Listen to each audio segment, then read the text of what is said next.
Hello guys, have you all? Welcome back to our channel. జనరల్గా మన daily లైఫ్లో మనం చాలా రకాల వర్డ్స్ అండ్ సెంటెన్సెస్ అనేవి యూజ్ చేస్తూ ఉంటాం కదా. సో అలాంటి వర్డ్స్ అండ్ సెంటెన్సెస్లో నుంచి నేను కొన్ని వర్డ్స్ తీసుకొని వాటికి సంబంధించిన కొన్ని ఎగ్జాంపుల్ సెంటెన్సెస్ అనేవి మీకు క్లియర్గా చెప్తాను. మీరైతే ఈ వీడియోని స్కిప్ చేయకుండా ఎండ్ వరకు చూడడానికి ప్రయత్నించండి. అలాంటి వీడియోస్ నా ఛానల్లో చాలానే ఉన్నాయి, వాటిని కూడా ఒకసారి మీరు ప్లేలిస్ట్లోకి వెళ్ళి చూసేయండి. మీకు ఏమైనా డౌట్స్ ఉంటే డిస్క్రిప్షన్లో నా ఇన్స్టాగ్రామ్ ఐడి అనేది లింక్ ఇచ్చున్నాను, ఒకసారి చెక్ చేయండి. మరెందుకు ఆలస్యం, let's go to the topic. First sentence ఒకసారి చూడండి. రావడం వీలు కాకపోతే చెప్పొచ్చు కదా.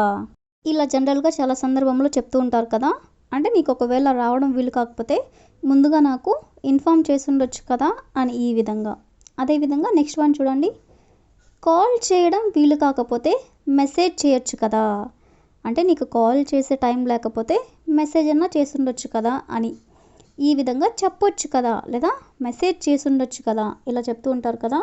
సో ఇలాంటి సెంటెన్సెస్ని మనం ఇంగ్లీష్లో ఎలా చెప్పాలో కొన్ని ఎగ్జాంపుల్ సెంటెన్సెస్ ద్వారా తెలుసుకుందాం. సో ఫస్ట్ సెంటెన్స్, ఇవ్వడం వీలు కాకపోతే చెప్పొచ్చు కదా. అంటే ఇవ్వడానికి కుదరకపోతే చెప్పొచ్చు కదా అని. సో దీన్ని ఇంగ్లీష్లో if it's not possible to give, can't you tell. If it's not possible to give అంటే ఇవ్వడానికి వీలు కాకపోతే కాంట్ యూ టెల్ అంటే చెప్పుండొచ్చు కదా అని, అంటే చెప్పొచ్చు కదా అని. అదేవిధంగా నెక్స్ట్ వన్, చేయడం వీలు కాకపోతే అడగొచ్చు కదా. అంటే నువ్వు చేయలేకపోతే అడుగుండొచ్చు కదా అని. దీన్ని ఇంగ్లీష్లో if it's not possible to do, can't you ask. If it's not possible to do అంటే చేయడం వీలు కాకపోతే, కాంట్ యూ ఆస్క్ అంటే అడుగుండొచ్చు కదా అని. అదేవిధంగా నెక్స్ట్ వన్, వెళ్ళడం వీలు కాకపోతే ఆగిపోవచ్చు కదా అనేదాన్ని if it's not possible to go, can't you stop. If it's not possible to go అంటే వెళ్ళడం వీలు కాకపోతే కాంట్ యూ స్టాప్ అంటే ఆగిపోవచ్చు కదా అని. అదేవిధంగా నెక్స్ట్ వన్, ఉండడం వీలు కాకపోతే చెప్పొచ్చు కదా. అంటే ఉండడానికి నీకు వీలు కాకపోతే చెప్పుండొచ్చు కదా అని. దీన్ని ఇంగ్లీష్లో if it's not possible to stay, can't you tell. If it's not possible to stay అంటే ఉండడానికి వీలు కాకపోతే కాంట్ యూ టెల్ అంటే చెప్పొచ్చు కదా అని. అదేవిధంగా నెక్స్ట్ వన్, కలవడం వీలు కాకపోతే ఫోన్ చేయొచ్చు కదా. అంటే కలవడానికి వీలు కుదరకపోతే ఫోన్ అన్నా చేస్తుండొచ్చు కదా అని. దీన్ని ఇంగ్లీష్లో if it's not possible to meet, can't you call. If it's not possible to meet అంటే కలవడానికి వీలు కాకపోతే కాంట్ యూ కాల్ అంటే ఫోన్ చేసి ఉండొచ్చు కదా అని. అదేవిధంగా నెక్స్ట్ వన్, చదవడం వీలు కాకపోతే అడగొచ్చు కదా. చదవడం వీలు కాకపోతే అడగొచ్చు కదా అనేదాన్ని if it's not possible to read, can't you ask. If it's not possible to read అంటే చదవడం వీలు కాకపోతే కాంట్ యూ ఆస్క్ అంటే అడగొచ్చు కదా అని. అదేవిధంగా నెక్స్ట్ వన్, కాల్ చేయడం వీలు కాకపోతే మెసేజ్ చేయొచ్చు కదా. దీన్ని మనం ఎగ్జాంపుల్గా చెప్పుకున్నాం కదా. సో దీన్ని ఇంగ్లీష్లో if it's not possible to call, can't you text. If it's not possible to call అంటే కాల్ చేయడం వీలు కాకపోతే కాంట్ యూ టెక్స్ట్ అంటే మెసేజ్ చేయొచ్చు కదా అని. అదేవిధంగా ది లాస్ట్ వన్, రావడం వీలు కాకపోతే చెప్పొచ్చు కదా అనేదాన్ని if it's not possible to come, can't you tell అంటే రావడం వీలు కాకపోతే చెప్పొచ్చు కదా అని.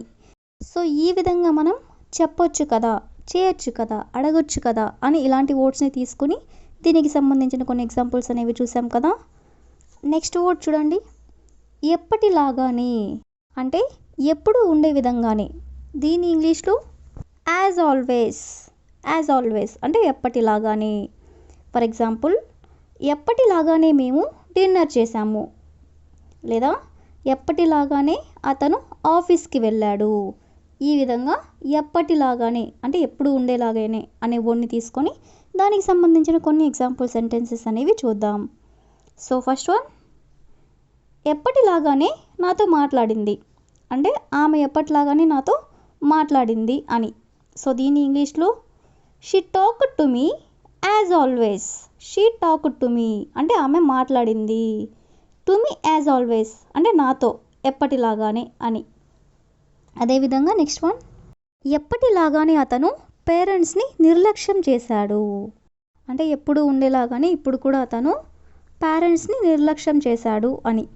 సో దీని ఇంగ్లీష్లో he ignored his parents as always. He ignored అంటే అతను నిర్లక్ష్యం చేశాడు. హిస్ పేరెంట్స్ అంటే అతని పేరెంట్స్ని. యాజ్ ఆల్వేస్ అంటే ఎప్పటిలాగానే.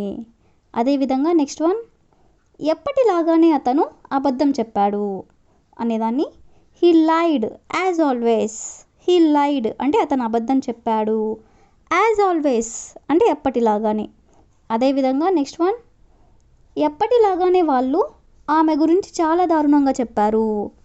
ఎప్పటిలాగానే వాళ్ళు ఆమె గురించి చాలా దారుణంగా చెప్పారు అనేదాన్ని they said very badly about her as always. They said very badly అంటే వాళ్ళు చాలా దారుణంగా చెప్పారు. అబౌట్ హర్ అంటే ఆమె గురించి. యాజ్ ఆల్వేస్ అంటే ఎప్పటిలాగానే. అదేవిధంగా నెక్స్ట్ వన్, ఎప్పటిలాగానే ఆమె మాతో గొడవ పడింది. ఎప్పటిలాగానే ఆమె మాతో గొడవ పడింది అనేదాన్ని she fought with us as always. She fought అంటే ఆమె మాతో గొడవ పడింది. విత్ అస్ అంటే మాతో.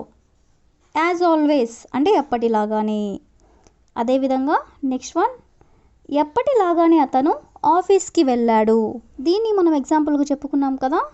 సో దీన్ని ఇంగ్లీష్లో he went to the office as always. He went to the office అంటే అతను ఆఫీస్కి వెళ్ళాడు. యాజ్ ఆల్వేస్ అంటే ఎప్పటిలాగానే అని. అదేవిధంగా నెక్స్ట్ వన్, ఎప్పటిలాగానే మేము డిన్నర్ చేసాము. దీన్ని కూడా ఎగ్జాంపుల్గా చెప్పుకున్నాం కదా. దీని ఇంగ్లీష్లో we had dinner as always. We had dinner అంటే మేము డిన్నర్ చేసాము. యాజ్ ఆల్వేస్ అంటే ఎప్పటిలాగానే.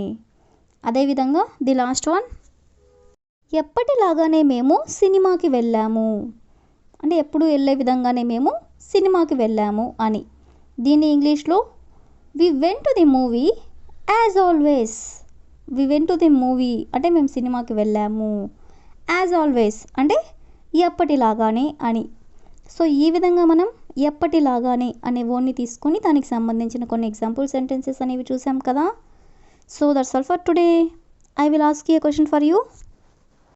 ఎప్పటిలాగానే వాళ్ళు మాకు సహాయం చేశారు.